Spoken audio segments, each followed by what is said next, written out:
Welcome back to the Savage Executive Podcast. This is wisdom for the weight that you carry. My name is Steve Smith, and I'm your host. And whether you're running a company, leading a department, or building your first team, this is where faith-driven leaders come to sharpen. Let's dive right in today.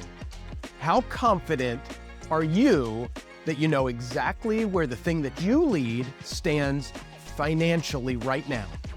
Not roughly, not based upon what you think is happening, but really know. Many leaders know their revenue numbers, maybe.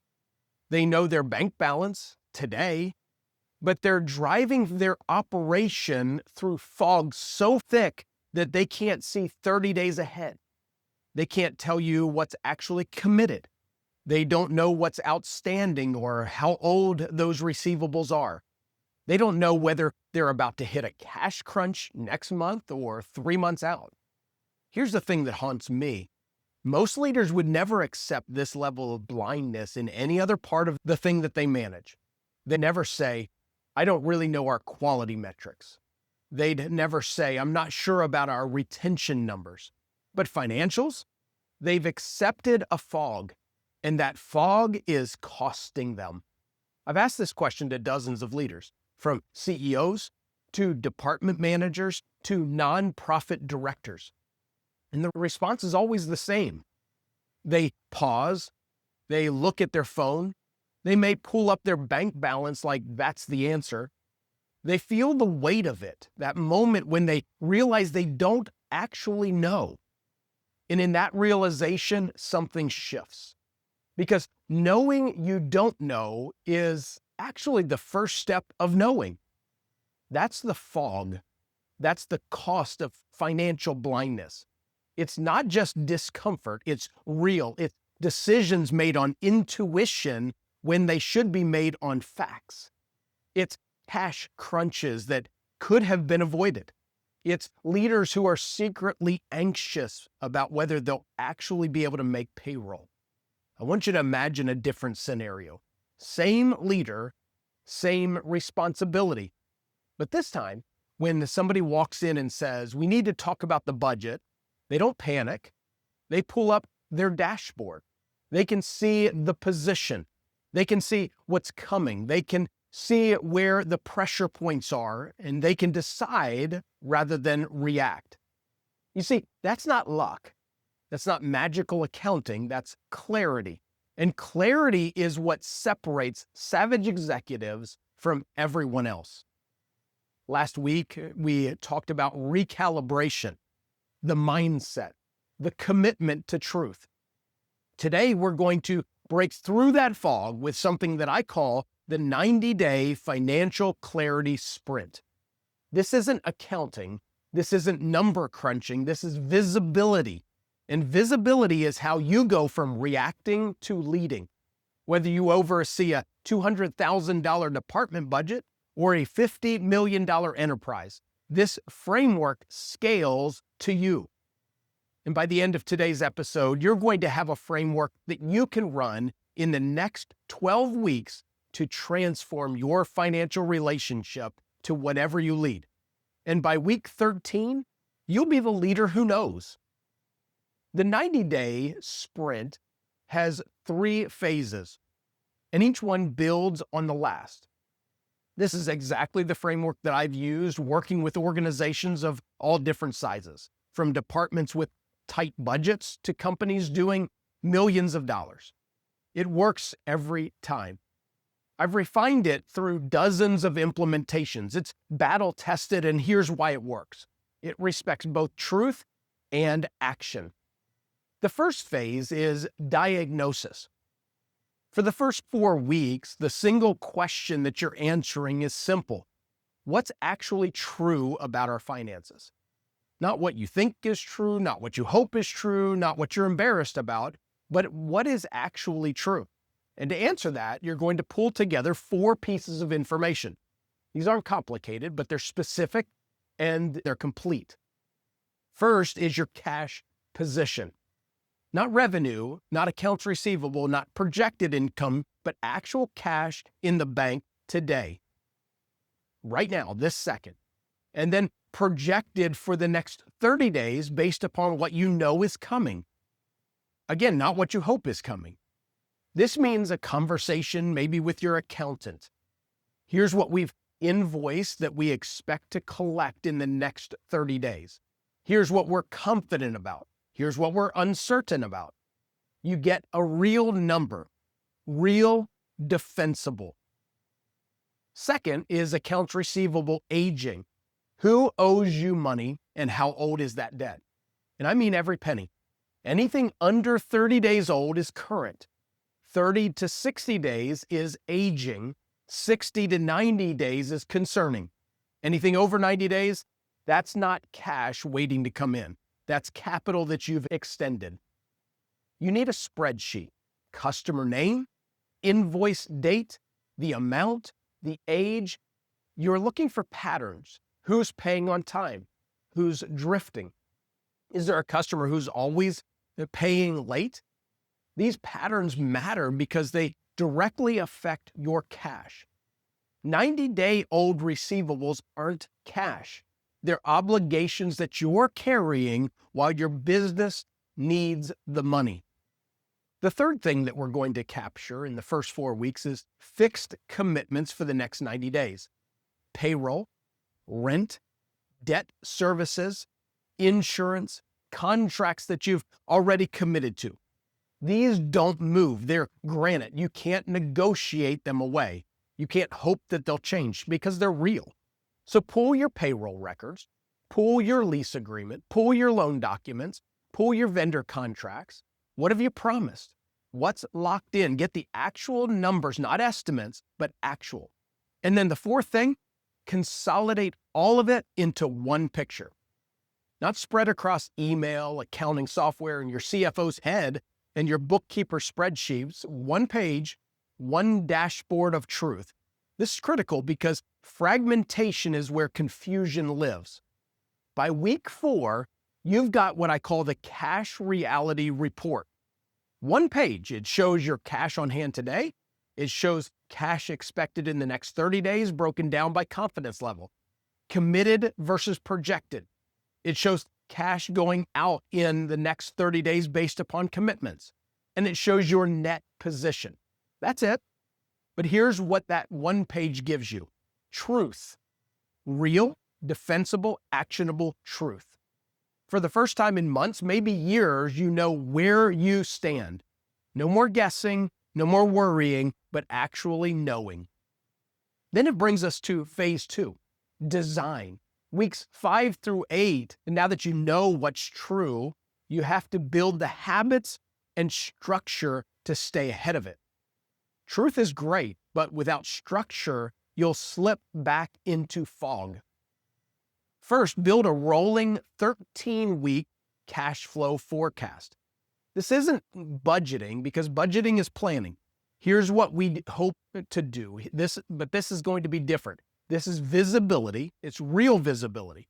You're projecting cash in and cash out week by week for the next 13 weeks.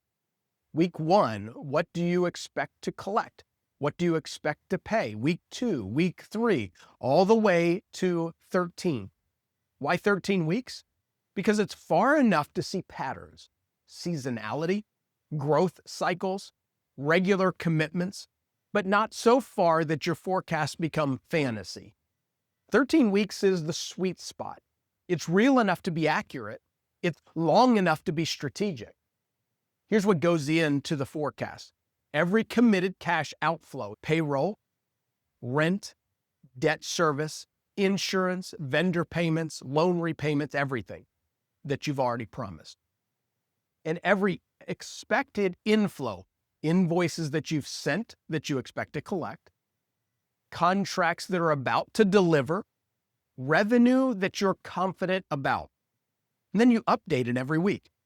As you collect cash, you mark it. As new obligations emerge, you add them. Every single week, you're refreshing what's real and what's ahead. The second thing is to set guardrails. What's your minimum cash reserve? The number below which you don't go without an emergency meeting with your leadership team.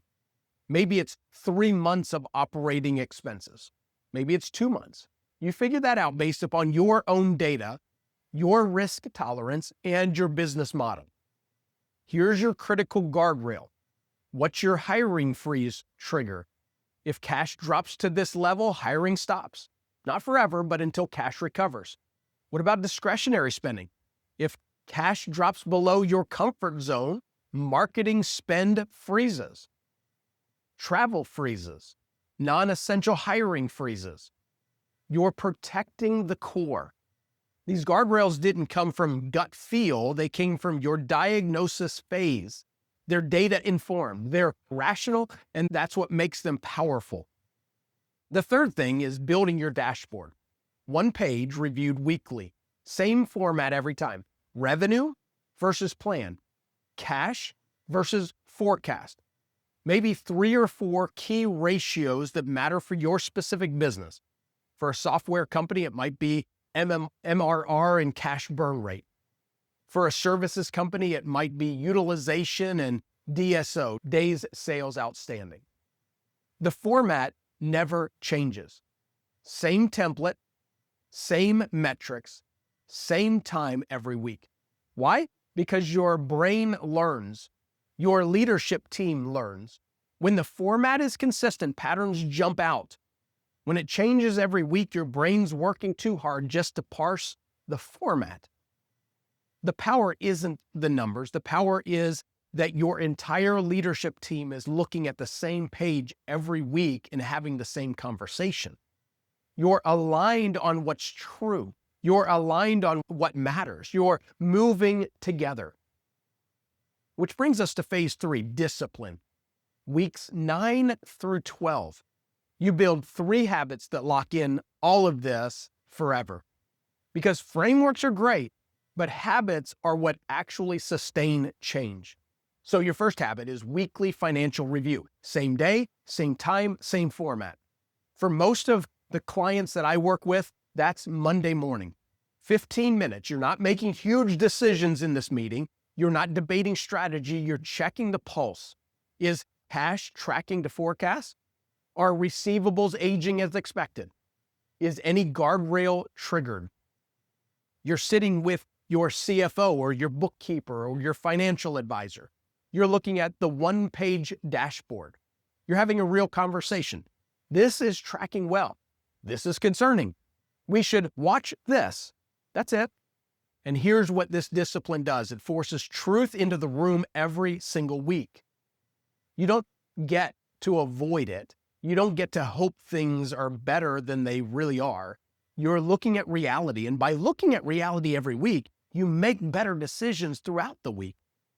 The second habit is monthly close within 10 business days. Doesn't need to be 10 calendar days, but 10 business days. That means you're never more than 2 weeks behind your actual position. Your books are closed. Your receivables are accurate. You know where you really stand.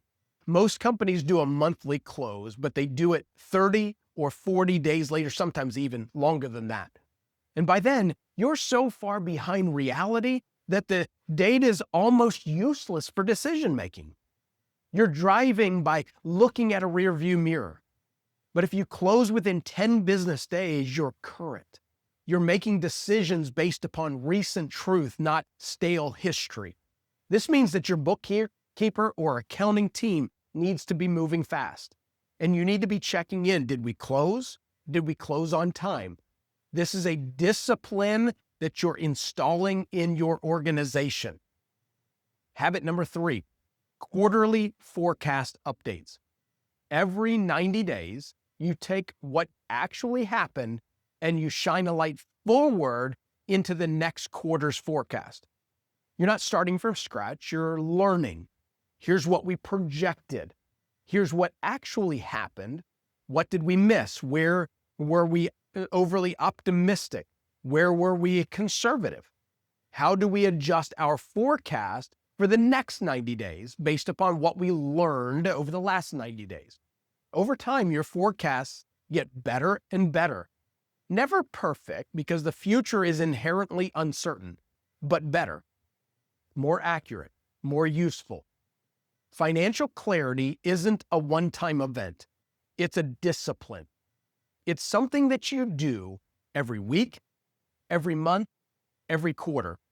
And that consistency, that repetition, that unwillingness to look away, that's what separates savage executives from everyone else. Here's what I see again and again when leaders go through this sprint. They start in fog, real fog. They can see today's bank balance, but nothing beyond that. They don't have a clear picture of cash moving in and out. They don't know which customers owe them money or how old that debt is. They're making sometimes 6- and 7-figure decisions based upon a gut feel and a fragmented spreadsheet. And the thing that strikes me most, they tell me they've always done it like this. Like it's normal. Like running an operation on memory and intuition is just what leaders do. Whether it's a $10 million company or a department with a quarterly budget, it's not. But I see it repeatedly. The sprint changes that. In the first 4 weeks, they'll pull together their actual data, cash on hand, committed cash going out, receivables, and that's where the shock usually hits. Because buried in accounts receivable, there's almost always forgotten money, invoices from months ago that nobody's been actively collecting. Maybe because the relationship is solid, so it felt awkward to follow up. Maybe because everyone assumed someone else was handling it. Maybe because the CEO didn't even know that the money existed. I've worked with leaders who discovered they were essentially lending tens of thousands of sometimes hundreds of thousands to their own customers at 0% interest. Money they needed. Money they didn't even know they were giving away. The moment they see that number in their cash reality report, something shifts. It's uncomfortable, it's embarrassing, but it's the beginning of clarity. And clarity, real honest clarity about what is actually true, that's when leadership begins. By week 8, they have a real 13-week forecast. They can begin seeing patterns that they've been blind to. Seasonality, cash cycles, when money's tight and when it's flush. Suddenly, they can plan it instead of just react. By week 12, they've got a rhythm. Monday mornings, same 15 minutes. Leadership team gathered around a one-page dashboard. Everyone looking at the same numbers. Within months, and I mean months, not years, these leaders go from anxious to commanding. They collected the forgotten receivables. They built visibility. They stopped driving through fog, and that changes everything in their organization. It changes how they make decisions. It changes how their team operates. It changes the entire relationship that they have within their business. When I started in my current position, the first thing that we did was essentially walk through a sprint just like this. And it has been the foundation of how we've operated now over the last 11 plus years. It's allowed us to have clarity in our decisions, confidence in our position, an ability to make strategic acquisitions that have fueled overall success. Proverbs 27, verse 23, be sure you know the condition of your flocks. Give careful attention to your herds, for riches do not endure forever. On the surface, that sounds like farming advice, rustic, agrarian, irrelevant to modern business, but it's not. This is radical financial wisdom. The king is saying something that feels countercultural even today. Know what you have. Pay actual attention. Don't assume. Don't delegate the awareness away. Don't hire someone to know, and then you ignore it. And notice the reason, for riches do not endure forever. The king understands volatility. He understands that circumstances change, and precisely because things change, you need to stay present. You need to know. What does it look like to know the condition of your flocks when the flock is a business or a department or a ministry or a team? It looks exactly like what we just talked about. It's a cash reality report. It's a 13-week forecast. It's a Monday morning meeting where you're checking the pulse. The scale changes, but the principle does not. It's weekly attention, it's honest numbers, it's a refusal to look away from what's true because what's true might be uncomfortable. That's biblical stewardship. You can't steward what you don't see. You can't lead what you're not present to. And every week that you avoid looking at your financials, you're avoiding your responsibility as a leader.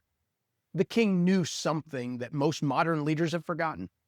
Knowing is power. Not guessing, not hoping, but knowing. This is the work of a savage executive. You see what's true. You stay present to what you lead. You refuse to accept fog. And then you lead it forward with clarity and confidence. This week, you're going to create your cash reality report, 1 page, nothing fancy, nothing elaborate, just truth. You need 4 numbers. Here they are. First, cash on hand right now. Go look at your actual bank account, not what you think it is, what it actually is. If you have multiple accounts, add them together, get the real number. Second, cash expected in the next 30 days. If you need to call your accountant or bookkeeper, do it. Get actual revenue that's committed or invoiced. Not hopeful, not we think this deal is closing, but it's committed and it's invoiced. It's expected. The third is cash going out in the next 30 days. Pull your payroll schedule, your lease agreements, your debt obligations, your actual numbers. This is what you've promised, what you've committed to. And then your net position. Income minus outgoing, that's your number.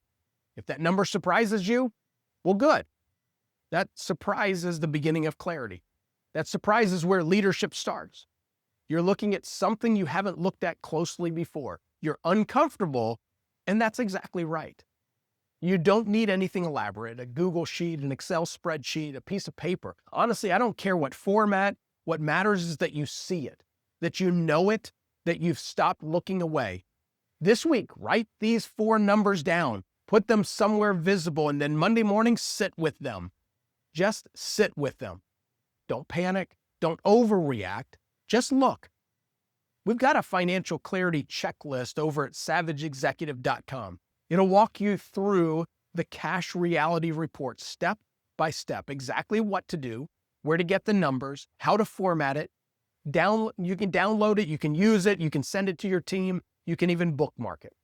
And if you want to go deeper, I would encourage you to reach out directly and we can provide a full 90-day sprint playbook. It walks you through all 3 phases: diagnose, design, and discipline, with templates and specific instructions for your team. Next week, we're doing something different. We're going to find what's actually slowing you down, because every organization, every team, every department, every company has a bottleneck. You might know it, you might not, but it's there. And until you find it and address it, everything else you improve has limited impact. It's called the bottleneck audit, and it's going to show you exactly where what you lead is really stuck. Not where you think you're stuck, where you're actually stuck. And if today's episode served you, do me one thing. Share it with one leader who needs it. That's how this community grows, one honest conversation at a time. Subscribe wherever you listen. Leave a review if you're able. And if you want to go deeper, head to savageexecutive.com. We've got resources built for leaders just like you. I'm Steve Smith, and this is the Savage Executive. Wisdom for the weight you carry. I'll see you next Tuesday.